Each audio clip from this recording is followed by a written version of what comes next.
அவுதுல்லாஹி மினஷ் ஷைத்தானிர் ரஜீம். பிஸ்மில்லாஹிர் ரஹ்மானிர் ரஹீம். அன்பார்ந்த நேயர்களே, பலஸ்தீன் மீட்பு போர் என்று தொடங்கி அந்த வகையில் நமது கணக்கு 912வது நாள். இந்த போர் ஈரானுக்கும் மனித பிணங்களை திங்கும் இஸ்ரேல் அமெரிக்காவுக்கு இடையிலான போர் 50வது நாளை எட்டியிருக்கிறது. நேற்றைய காணொலியில் நாம் சொன்னது போல இவர்கள் போர் நிறுத்தத்தில் எவ்வளவு உறுதியாக இருப்பார்கள் என்பது நாம் தண்ணீரில் எழுதுகின்ற மாதிரி தான் இருக்கும் என்றோம். அதே தான் நடந்திருக்கிறது. போர் நிறுத்தத்தை அறிவித்ததும், லெபனானில் போர் நிறுத்தத்தை அறிவித்ததும், ஹர்முஸ் ஓப்பனாகும், திறக்கும், அந்த நீரிணை வழியே 3 நிபந்தனைகள் கீழ் கப்பல்கள் போகலாம் என்று ஈரான் அறிவித்தது. முதலில் முழுமையாக திறந்தது, எல்லோரும் போகலாம் என்றது. பிறகு மிலிட்டரி என்று சொல்லக்கூடிய இராணுவ கப்பல்களுக்கு மட்டும் தடை விதித்தது. ஆனால் அமெரிக்கா தன்னுடைய முற்றுகையை அகற்ற மாட்டேன் என்று அடாவடியாக நின்றது. அது மட்டுமல்ல, பெரிய போர்க்கப்பல்களை கொண்டு வந்து சில கப்பல்களை வழிமறிக்கவும் முயற்சி செய்தது. அதனால் அதே நேரத்தில் லெபனானில் இந்த தாக்குதல்களை இஸ்ரேல் நடத்தவில்லை. போர் நிறுத்தத்துக்கு பிறகும் சில தாக்குதல்களை நடத்தியது. அதனால் பேச வந்த பாகிஸ்தானை சார்ந்தவர்களிடம் இது போர் நிறுத்தம் அல்ல லெபனானில் நடப்பது, இஸ்ரேல் மீண்டும் தன்னுடைய வேலையை காட்டுகிறது, அதனால் நாங்கள் அது முற்றாக தாக்குதலை இஸ்ரேல் முற்றாக லெபனான் மீது உள்ள தாக்குதலை நிறுத்தும் வரைக்கும் இதை போர் நிறுத்தம் என எடுத்துக்கொள்ள முடியாது. அதே போல அமெரிக்கா கடல் முற்றுகையை அகற்றாத வரைக்கும் இது போர் நிறுத்தம் அல்ல, இது நாங்கள் இனி ஹர்முஸை மூடுகிறோம் என்று முற்றாக மூடிவிட்டது. இப்பொழுது ஈரானுடைய கைடன்ஸில் கப்பல்கள் வெளியே போகலாம் வரலாம். ஆனால் அந்த $2 மில்லியன் டோலை கட்டித்தான் ஆக வேண்டும். அதோடு இராணுவ கப்பல்களுக்கு எப்போதும் இல்லை, எசென்சியல் குட்ஸ்ன்னு சொல்லக்கூடிய, அதாவது எண்ணெய், எரிவாயு போன்றவற்றை ஏற்றி வருபவர்களுக்கு ஈரானுடைய கைடன்ஸில் ஹர்முஸை தாண்டி வரலாம். இதிலும் ஒரு சண்டித்தனத்தை செய்திருக்கிறது. இந்தியாவினுடைய கப்பல் ஒன்று எல்லா கிளியரன்ஸும் பெற்று வரும்போது அமெரிக்காவினுடைய கப்பல் படை தாக்கியது போல் தெரிகிறது. எந்த சேதாரமும் இல்லை. அது முறையாக ஒரு ஈரானுடைய துறைமுகம் ஒன்றுக்கு திருப்பி அனுப்பப்பட்டு விட்டது என்ற செய்தி வந்து கொண்டு இருக்கிறது. ஆனால் இடையிலே அந்த செய்தி டக்பன் என்று நிறுத்தப்பட்டு விட்டது.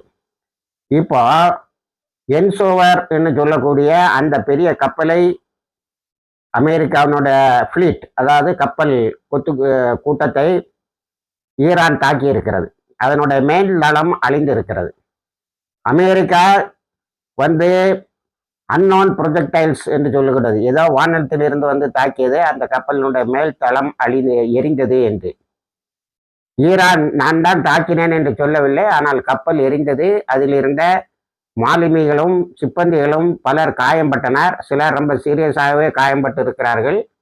அமெரிக்கா உடனேயே நாங்கள் அத்தனை பேரையும் பேக் டு டியூட்டி, மீண்டும் பணியில் சேர சொல்லிவிட்டோம், அவர்கள் பணியில் சேர்ந்து விட்டால் அப்படி ஒன்றும் நாங்கள் பெருசாக பாதிக்கப்படலைன்னு சொல்லியது.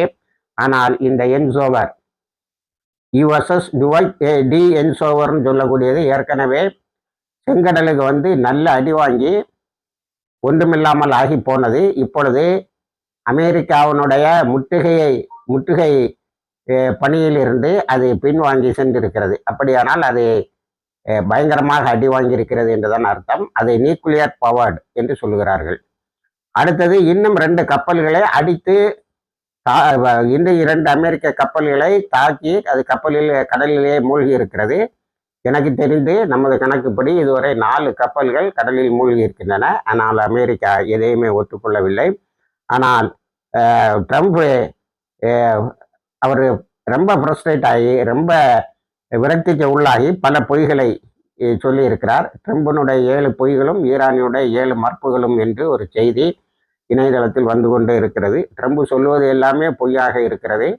இதை நான் மட்டும் சொல்லவில்லை, அமெரிக்காவில் இருந்து வெளிவருகின்ற டைம் மேகசின் வந்து என்ன அமெரிக்கன் எடிஷன், அது டைம் மேகசின் என்ன சொல்லி இருக்கிறது என்று சொன்னால், இந்த controller general of all lies, எல்லா பொய்களையும் ஒட்டுமொத்தமாக குத்தகைக்கு எடுத்துக்கொண்டிருக்கக்கூடிய ஒரு பிரசிடென்ட் இந்த உலகத்தில் உண்டு என்று சொன்னால் அது ட்ரம்ப் தான் என்று சொல்லுகிறார். இதுக்கு இன்னொரு முத்தாய்ப்பாக செனட்ல, அதாவது அமெரிக்காவுடைய மேல் சபையில் ஒரு செனட்டர் ஒரு கேள்வியை அங்கே உள்ள சபாநாயகரிடம் கேட்டிருக்கிறார்.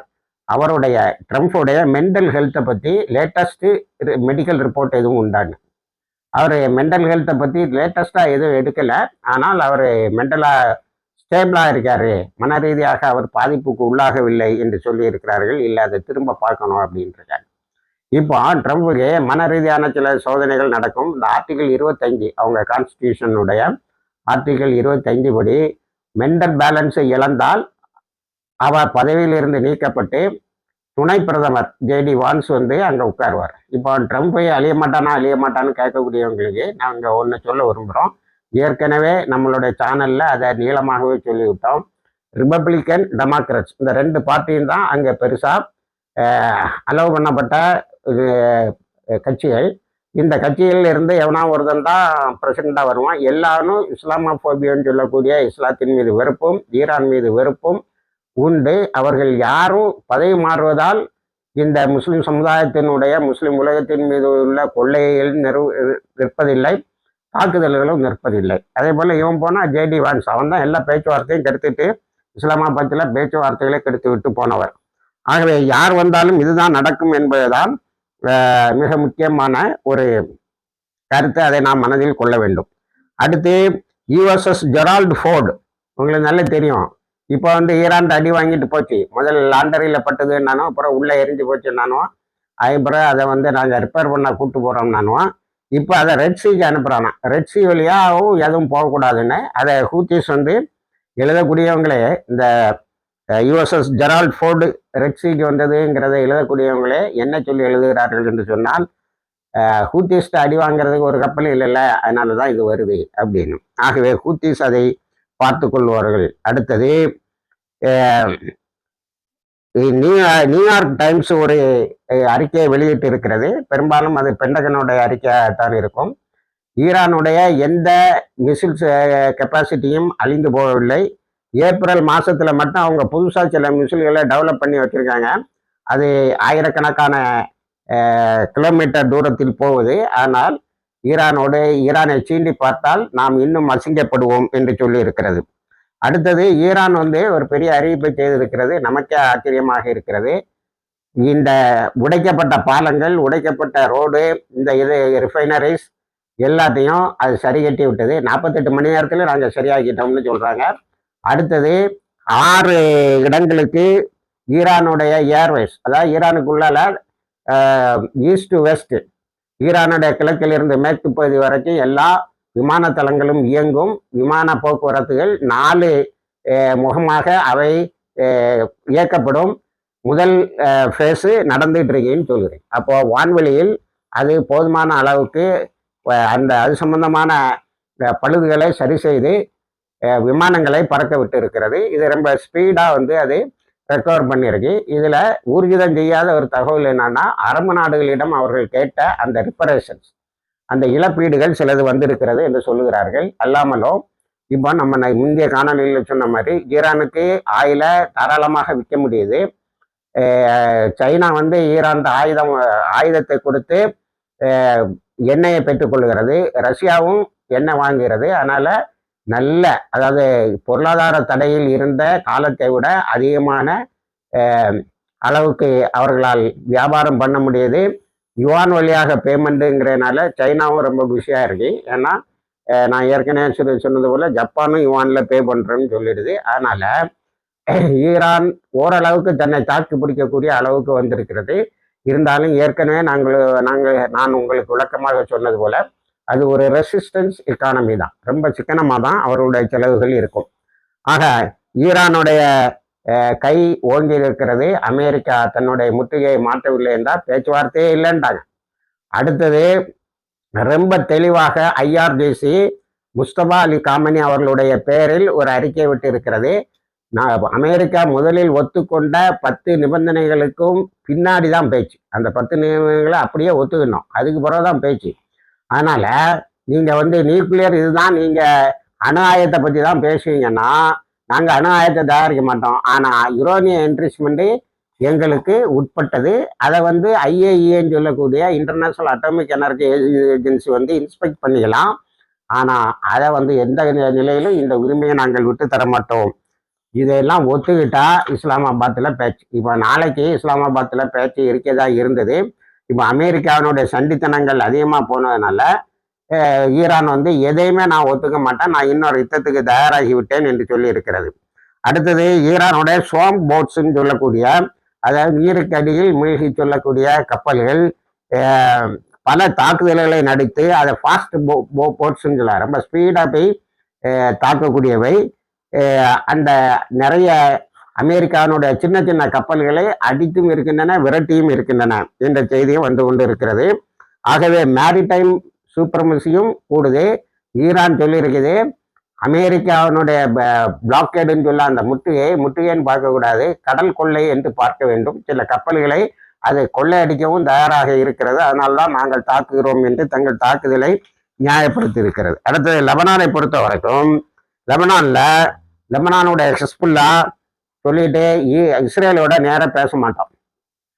அது இப்போ போர் நிறுத்தத்தை அது வழக்கம் போல் மீறி இருக்கிறது. நேற்று 2 பேர் இறந்திருக்கிறார்கள். இப்பொழுது ஆம்புலன்ஸையும் ஆஸ்பத்திரிகள் மீதும் குண்டு தாக்குதல் நடத்துகிறது. ஆகவே காசம் பிரிகேட்ஸை திரும்பவும் தாக்குவார்கள். அதுக்கு பிறகு இஸ்ரேல் ஒரு பெரிய கண்டிஷனை போட்டிருக்கு. மார்ச் 2க்கு பிறகு, இந்த வருடம் மார்ச் 2க்கு பிறகு, போன மாதம் மார்ச் 2க்கு பிறகு ஹிஸ்புல்லா கையகப்படுத்திய இடங்களில் இருந்து அது வெளியே போய்விட வேண்டும். அது முடியவே முடியாது என்று ஹிஸ்புல்லா சொல்லிவிட்டது. ஆனால் ஹிஸ்புல்லா ஒரு நிபந்தனை போடுது, லெபனான்ல நீ அங்கங்க இந்த பிந்து ஜுபைல் அங்கெங்கெல்லாம் இருக்கக்கூடிய படையை எடுத்துட்டு போயிரு, இல்லை நாங்கள் உன்னை அழித்து விடுவோம் சொல்லியிருக்கிறாங்க. ஆகவே இது போர் நிறுத்தம் இல்லை, நாங்கள் திருப்பி தாக்கும் உரிமையை பத்திரமாக வைத்திருக்கிறோம் என்று இப்போ சொல்லியிருக்கிறது காசம். இப்போ லெபனானுக்கு என்ன பிரச்சனைனா, அந்த வெளியில போனவங்க எல்லாம் சதர்ன் ஏரியாவில் சதர்ன் லெபனான்ல குடியேற ஆரம்பித்து விட்டார்கள். அவங்கள தடுத்தும் அவங்க கேட்கல, அவங்க வீட்டுக்கு வந்துட்டாங்க. இப்போ அதனால இனி தாக்குதல் நடத்தினா நாங்கள் அவங்களை தாக்குறதை தவிர எங்களுக்கு வழி இல்லை அப்படிங்கிறாங்க. இந்த பிந்து ஜுபைல் இருக்கிறவங்கள சுற்றி ஹிஸ்புல்லானுடைய படைகள் இருக்கிறது. அதனால ஒரே ஒரு வழி தான் இருக்கு இஸ்ரேலுக்கு, அங்கே இருந்து வெளியில வர்றது. அடுத்து லெபனான் ஒரு சரியான நிபந்தனையை போட்டு இருக்கிறது. அது என்னவென்று சொன்னால், நீ எங்கெல்லாம் இந்த மாதிரி திட்டா போஸ்டெல்லாம் வச்சிருக்க அதுல எல்லாம் இருந்து வெளியில வந்துடணும், கம்ப்ளீட் விட்ராவல். அதுக்கு பிறகு மிக முக்கியமான கண்டிஷன், இனி எந்த தாக்குதலும் லெபனான் மீது நடக்கக்கூடாது. இவற்றை ஒத்துக்கொண்டால் மட்டும்தான் போர் நிறுத்தம் என்று சொல்லுகிறது. அடுத்தது இஸ்ரேலு காசா மாதிரி இங்கே கொஞ்சம் எல்லோ லைனுக்கு போனால் எல்லாத்தையும் அடிச்சு வெளியே தள்ளிட்டாங்க ஹிஸ்புல்லா. அதனால ஹிஸ்புல்லா ரொம்ப உக்கிரமாக சண்டை போட்டுக்கிட்டு இருக்கிறாங்க. இந்த இஸ்ரேல் என்ன பண்ணிருக்குன்னா, அங்கே ஒரு இன்டர்நேஷ்னல் ஃபோர்ஸ் இருக்கு பாருங்க, பேரளவில் இருக்கு. இந்த யூனிஃபில்னு நம்ம சொல்லுவோம், international force for permanent peace in Lebanon. அப்படி அந்த அதில் உள்ள 2 சிப்பாய்களை தாக்குனதில் அழித்து இருக்கிறது. பழைய ஹிஸ்புல்லா மீது போட்டது. ஹிஸ்புல்லா எங்களுக்கு அதுக்கு சம்பந்தம் கிடையாதுன்னு. ஆனால் லெபனானுடைய தலைவரும் பிரசிடென்ட் என்ன சொல்லிட்டாருன்னா, அது இஸ்ரேலுடைய தாக்குதல் தான். பிரான்ஸ் இஸ்ரேலை கண்டித்தும் இருக்கிறது. இப்படி ஒரு அப்பாய்களை கொலை செய்துக்கிட்டு அவன் பீஸ் கீப்பிங்காக வந்தவன், அவனை கொலை செய்யறது. அவங்க பீஸ் கீப்பிங்காக செய்யலை. அவங்க செய்திருந்தால் இந்த பஃபர் சோனுக்கு அவன் ட்ரை பண்ண மாட்டான். அதனால தான் அவங்க அந்த இடங்களை அடிக்கிறான். அதில் இவங்க நின்று இனிஃபில்காரங்க நின்று அடி வாங்குறாங்க. அதனால் அவங்க ஓரளவுக்கு இஸ்ரேலுக்கு சாதகமாக தான் செயல்படுகிறார்கள். ஆனால் காசம் பிரிகேட்ஸ் அடித்த அடியில் எல்லாம் தவிடுபொடி ஆகி காசம் பிரிகேட்ஸ் இஸ்ரேலில் சில பகுதிகளை வைத்திருக்கிறார்கள். அந்த பகுதியை நீ வெளியில் போகணுங்கிறான், அது முடியவே முடியாது. மார்ச் 2 பொசிஷனுக்கு பின்னாடி போக மாட்டோம். இனிமேல் ஈராக்கில் அமெரிக்காவினுடைய தளங்கள் எல்லாம் முற்றாக துரத்தப்பட்டு விட்டது. அழிக்கப்பட்டுன்னு சொல்வதை விட எல்லாரும் அங்கிருந்து போயிட்டான். இப்போ எம்பசி மட்டும்தான் இருக்கு. நேற்று அல்குட்ஸ் கமாண்டர் இஸ்மாயில் கனானி அங்கே போயிருக்காரு. அவர் ஈரான் தான் அந்த அல்குட்ஸ் ஃபோர்ஸை கண்ட்ரோல் பண்ணுது. அதனுடைய கமாண்டர் ஈராக்குக்கு போய் எல்லாம் நல்ல வெற்றிகரமாக முடித்திருக்கிறீர்கள் என்று சொல்லியிருக்கிறது. ஆனால் ஈராக்கிலுடைய எண்ணெய் ஏற்றி கொண்டு வந்த ஒரு இந்திய கப்பலை அமெரிக்கா தடுத்ததாக ஒரு செய்தியும் இருக்கிறது. அப்போ ஈராக்கில் விட்டு எல்லா பேஸ்லையும் இருந்து வெளியில போயிட்டாங்க. இப்போ ஈராக்கினுடைய எண்ணெயை ஈராக்கே விற்க முடிகிறது. அடுத்தது நாம் காசா பகுதிக்கு வந்தால் அல் அக்ஸா பள்ளிவாசலில் 75,000க்கு மேற்பட்டவர்கள் வெள்ளிக்கிழமை ஜும்மா தொழுது இருக்கிறார்கள். அதை நம்ம வெள்ளிக்கிழமை நைட்டே அதுக்கு முன் சனிக்கிழமை வீடியோ ரெக்கார்ட் பண்ணனால அதில் சொல்ல முடியல. 75,000 பேர் தொழுது இருக்கிறார்கள். வழக்கமான தடை, மேக்கரையில் உள்ளவர்களுக்கு அங்கே அனுமதி இல்லை என்பதெல்லாம் நடக்கிறது. மேக்கரையில் பெரிய அநியாயம் நடக்கு. போராளிகளும் 24 தாக்குதல்களை நடத்தி இருக்கிறார்கள். அடுத்தால காசால மரணத்தின் எண்ணிக்கை 72,549 போயிட்டு, போர் நிறுத்தம் பேருக்கு தான் இருக்கு. ஜெனோசைடு கண்டினியூ ஆகுதுன்னு தான் உலக நாடுகள் எல்லாம் சொல்லுது. ஆகவே இஸ்ரேலை வெளியே தள்ளுகின்ற பொறுப்பை காசம் பிரிகேட்ஸ் தான் நாம் ஒப்படைத்து விடலாமா என்று ஆலோசித்து கொண்டு இருக்கிறார்கள். ஒருவேளை அந்த உதவி கிடைத்தால் மீண்டும் காசா பகுதியில் ஒரு சண்டை நடக்கும். அது இப்போ ஹமாஸை பொறுத்த வரைக்கும் ரொம்ப ஈஸி. ஏன்னா காசா வளாகத்துக்குள்ளால போய் இஸ்ரேலிய படைகள் தஞ்சம் போக முடியாது. அந்த இடத்த அடித்து அங்கே இருந்த செட்டில்மெண்ட் எல்லாம் காலி பண்ணிட்டாங்க. ஹூத்திஸு, அதே போல் லெபனான், ஹிஸ்புல்லா, ஈரான், இந்த 3 பேரும் தாக்குனால அந்த இடம் இப்போ காலியாக இருக்கு. அந்த இடத்த போய் கையகப்படுத்தலாம். அடுத்தது இஸ்ரேல் ஸ்பை டிவைசஸை இந்த மக்கள் புலம்பெயர்ந்து வாழுகிறார்கள் அல்லவா, அங்கே வைத்திருக்கிறது. அதை கண்டுபிடித்து இருக்கிறார்கள். அவற்றை வைத்த கொராபரேட்டர்ஸையும் கைது செய்து இருக்கிறார்கள். இப்போ அந்த மொத்த பேச்சிலையும் நமக்கு ஒரு பெரிய குறை என்னன்னா, அந்த ரஃபா கிராசிங் ஃபுல்லாக ஓப்பன் ஆகலை. ஆனால் இந்த சிக்கிம்ங்கிற அந்த கிராசிங், அந்த நுழைவாயில் முற்றாக திறக்கப்பட்டு உணவுப் பொருட்கள் நிறைய சென்று இருக்கின்றன. ஜேடி வான்ஸ் இப்போல்லாம் ரொம்ப 600-700 ட்ரக்ஸ் போகுன்னு இருக்கேன். அப்படி இல்லை, அங்கே 1200 ட்ரக்ஸ் போகணும். 300 அல்லது 400 ட்ரக்ஸ் தான் போகுது. ஆனால் அதை கொண்டு வேர்ல்டு ஃபுட் ஆர்கனைசேஷனும் மற்ற தன்னார்வ குழுக்களும் காசா முழுவதும் உணவுப் பொருளை கொண்டு போய் சேர்த்து விடுகிறார்கள். ஆகவே காசாவில் உணவு பற்றாக்குறை இந்த சிக்கிம் கிராசிங் ஃபுல்லாக ஓப்பனாக இருக்கனால ஓரளவுக்கு குறைந்திருக்கிறது என சொல்லலாம். இப்படி இந்த அமெரிக்காவினுடைய தகுதித்தங்கள், ட்ரம்ப்புடைய மனநிலை பாதிப்பு, இதெல்லாம் அங்கே உள்ள அமைதியை பெரிய அளவில் பாதிக்கும் போல் இருக்கிறது. இணைந்திருங்கள். எல்லா தகவலையும் தருகிறோம். வாஹிர் தவானா அல்ஹம்துலில்லாஹி ரபில் ஆலமீன்.